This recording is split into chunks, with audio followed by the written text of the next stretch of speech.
Being a caregiver is something no one trains you for, first of all. I don't think anyone wakes up in the morning and says, I really want to be a caregiver. Just being of support as much as you can, lending a shoulder to cry on sometimes, physically helping out, trying to be as good a person as you can. Good listening to some of the stories about caregivers, and I think very moving stories, which tells us, the patients, I'm a patient as well, what one's wife or carer has to go through during this amyloidosis journey. I think it's extremely important that physicians and caregivers and patients, of course, share these experiences together, because we learn from experience. Even physicians learn from experience.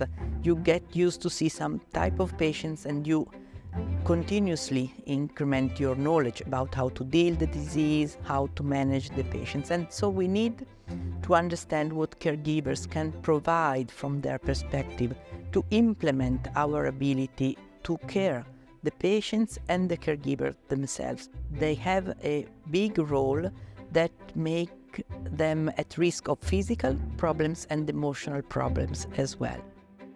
Without sounding too harsh, sometimes you get sick and tired of the word amyloidosis. You don't want to hear it anymore. So an outside interest is very important. For us, and for me in particular, we were used to doing everything together all the time. And so it's been very hard for me to move outside of the home somewhat, spend time with other people, give each other space as well, I suppose, cultivate a hobby, something to keep yourself interested in.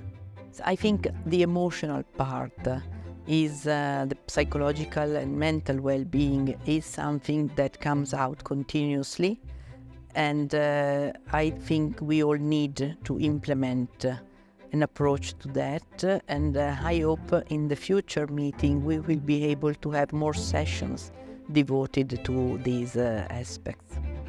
Doesn't matter what type of amyloidosis you've got, it's a progressive disease.